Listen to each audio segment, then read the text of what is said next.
Alright, she's rolling. Hello, welcome to Tile Coach. I'm Isaac Ostrom. I'm a licensed tile contractor in Northern California. Today I am bringing you a review of some foam wall boards, Schluter Kerdi-Board in the 1/2 inch and Laticrete's Hydroban board in 1/2 inch as well. So 1/2 inch wall board is popular. It basically replaces the 1/2 inch Durock, the 1/2 inch drywall that we used to use a lot. It's still used in showers, but these boards are lightweight, easy to cut, and they've really taken over the market. Plus, they are already waterproof. So before, when you would put up Durock, you'd have to go over it with waterproofing, either a roll-on waterproofing like RedGuard or Hydroban liquid applied, or you would go over it with a sheet membrane like one of these guys. So these waterproofings also come in a sheet membrane, so you can just apply it over to the wall board that's already there. But this is going to save you a step. It's extremely lightweight. So here's a whole sheet of Kerdi-Board that I can lift up, and I have a great video from way back in the day, like 2012, using Kerdi-Board on a shower, and we used to mud float all of our walls. Well, this one project we had a spiral staircase that it would have been really difficult to get mud and even drywall up this little spiral staircase. So we went with Kerdi-Board, and I got a video. I'll put the link in the description down there. So also comment below, let me know what your favorite foam board is, because there's different ones. There's Go Board is a popular one. What are the other foam boards, Luke? There's Hydroblock, there's Schluter Kerdi-Board. Weedy is a popular one. Weedy was probably the first one, right? And that's got a little bit different coating. It has like a cementous fiberglass matte coating on it. So a little bit different than these. But these are pretty similar as far as the way they perform. A few differences. First off, Hydroban board has a lower perm rating. So I think it has a perm rating of 0.42. Again, correct me if I'm wrong. Any people out there that have their technical data sheets up, correct me if I misspeak, because sometimes I even mean to say something else and it comes out wrong. So correct me if I'm wrong. I think it's 0.42 perm rating, which is the amount of time, it's a test based on the amount of time it takes for vapor to penetrate through it, so water vapors. Also, so Kerdi-Board has like a 0.9, I believe, so almost twice the number as far as the perm rating, which means it's more permeable, right? It's like vapor will go through twice as fast Kerdi-Board as it will the Hydroban board, which is the same for the sheet membrane. So you'll see with the Hydroban sheet membrane, it's much thicker. It's much thicker, and I think I tried to do a little tear test before. It's much thicker where Kerdi is thinner, and it tears really easy. So it has a higher perm rating. So not recommended for use in commercial continuous use steam showers, where the Hydroban sheet membrane and the Hydroban board, you can. That's one of the differences. Another difference is Schluter does not want you to use modified thin set on their board, where Laticrete, they got a full line of modified thin sets that you can use.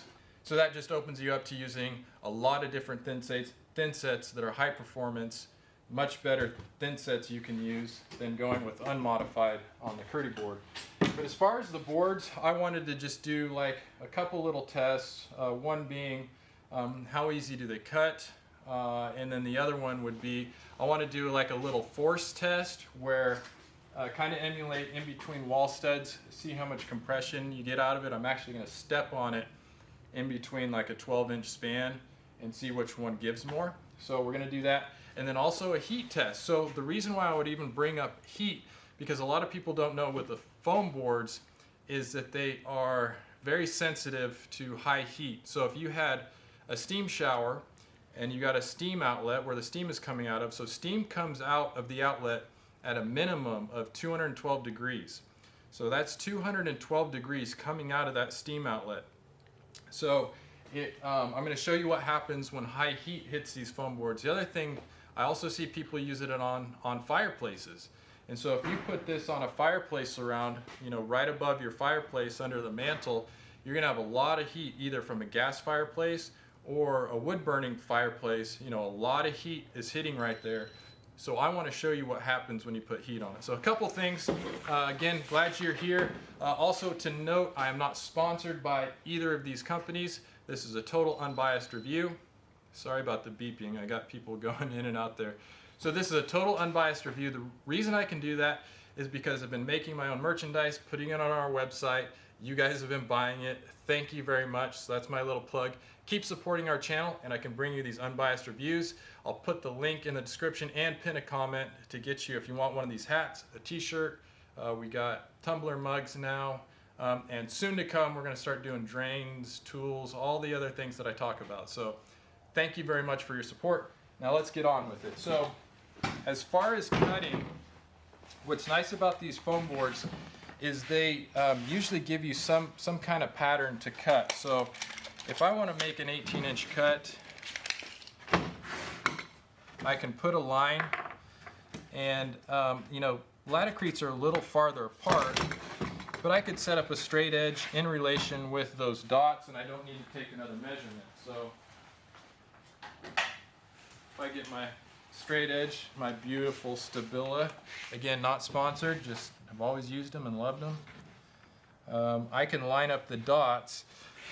Their logo took up some of the dot pattern, but I can follow these four and get a good line here.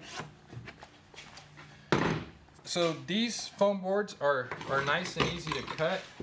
You can usually go through in 1 or 2 passes.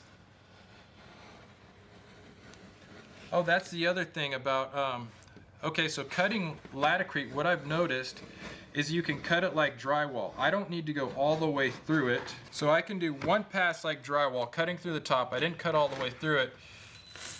You can score and snap like drywall. So the back of it, you know, you can still see it's there, and then you can just take your knife, and there you go. So it's easy and nice to cut like that. Okay. This is my 18-inch piece, so I'm going to cut 18 by 18. This one, so again, I'll show you with the dots on here. 18 inches. Again, this isn't as precise. The Schluter Kerdi-Board has these really tight grids, which is really helpful. You rarely even need to make lines when you're doing your cuts.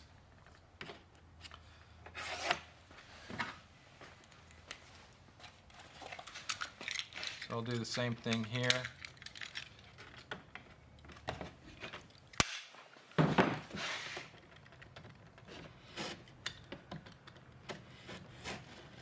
So again, I'm just going through the top layer of the Hydroban board, and it'll score and snap just like that.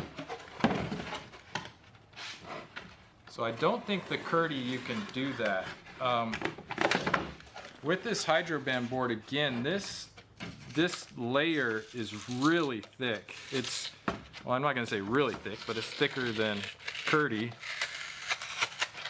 So it just has a thicker waterproofing layer on it than the Kerdi-Board. So I got a little square, so we're going to set that aside. Now our Kerdi-Board. Now one thing to note about Kerdi-Board is it's definitely softer. Okay, so if you're going to be putting it in your truck, be prepared to get puncture holes. Again, it's just a thinner. Look at how thin the paper or whatever, and how easy that tears off of there.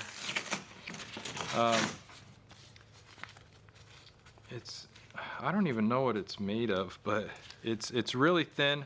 So a lot of times, you know, it's tough to transport this material to and from a job. We used to use it a lot, and every time we'd bring back an extra sheet to the shop, it would just be destroyed. You have holes in it, all the corners get banged up.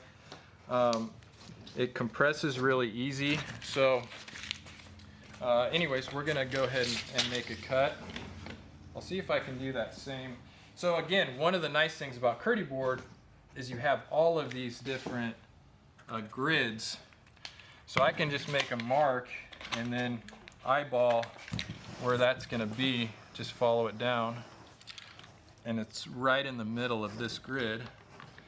So I'm going to see if I can do a snap one like I did with a Hydroban.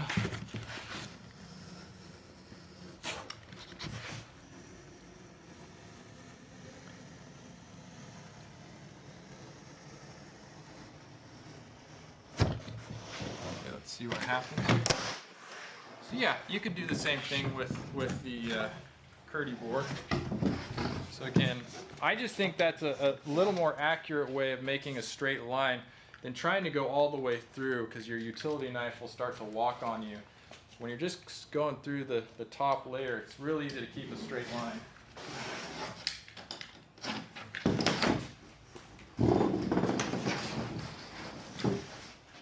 So we'll set this aside. And I'm going to do another cut here.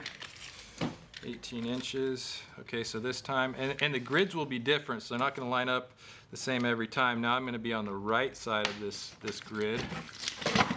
But it is nice, like I can just cut a nice straight line without marking it. If you got a steady hand.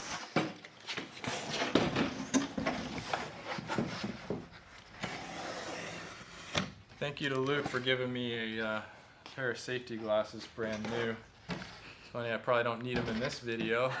All the videos I showed me busting out tiles, I'm not wearing safety glasses, but I'm trying to get better, be a good example. That's why I handed it to you. Yeah, because we were going to tear out the pan. So comment in the section below, because if I'm not wearing them, you guys always complain. So at least give me a thumbs up because I'm wearing them. Okay. So I got my two 18 by 18 pieces.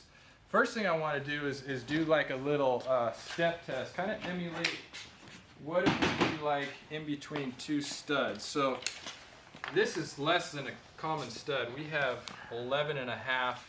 You know, typically a span, if you got 16 on center studs and you take up the 3/4, you know, usually you're at like 14.5 in a stud bay. So this is narrower, but I'm just going to see if both of them can hold up between. I'm going to set that there. And so let's see. So I'm about 165 pounds. I know the cameras can be deceiving, but I'm not a real big guy. 5'8", 165. That's my fighting weight. You're an inch shorter than me. I didn't know that. I think I'm shrinking too, unfortunately. So I'm going to just put all 165 pounds in the center here. And I can't even come close. So that's that. I mean, I barely put any weight at all on that. And look what happened to that Kerdi-Board. It just folded. I mean, this material is so soft. It's been one of my problems with the Kerdi-Board. They make such good other products, but and I've never done this before, so I don't know what's going to happen with this. I just kind of came up with this on my own. Let's see, this will probably do the same thing. So this is already more pressure than I'm putting on the other one. Let's see if it can take all my pressure. Whoa! It took all my pressure. Holy cow. So, big difference.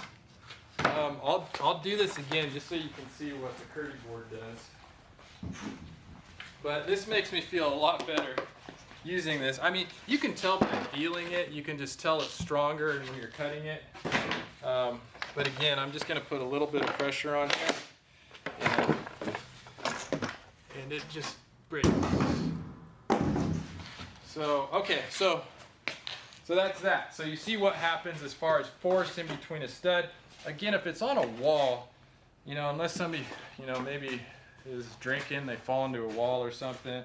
Once you get tile on it, of course, it's going to stiffen it up. But what if you put like a mosaic tile on it, say, and some big dude falls into a wall with his elbow, you know? I don't know. I just like things to be stronger. I mean, why not? Why, if technology's out there to make a stronger wallboard that transports better, doesn't do this, why wouldn't you do that? Okay, so one of the other things about Kerdi-Board that's different is you need to use these washers. So it might not be a huge deal, but it's an extra part that you're gonna need. So, you know, these washers, you stick them into the board, and then you put the screw in so that the screw doesn't blow all the way through the board. It gives it some surface area.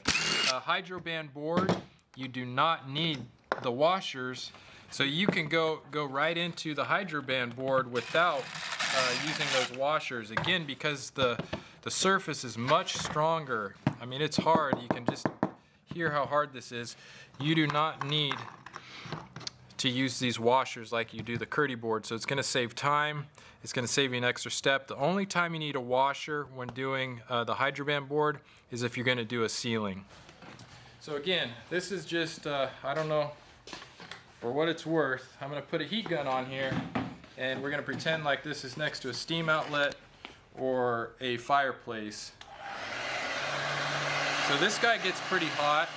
I don't know if, you know, what 212 degrees of steam feels like, but it's probably, so I can hold right there without getting burned. Let's just put some heat on here and see what happens.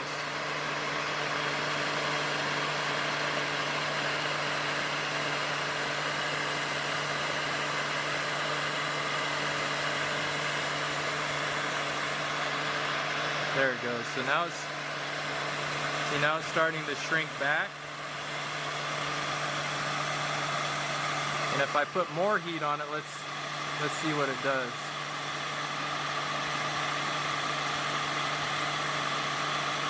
It really starts to shrink back. So you can see it's warped. It's actually turned into something different, like melted marshmallows here.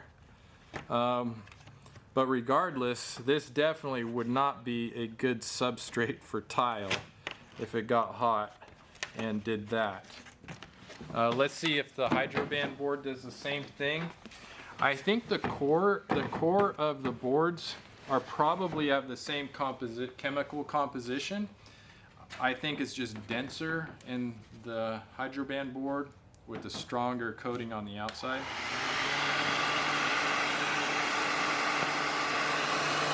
Yeah, and I can already start to see it shrinking away there.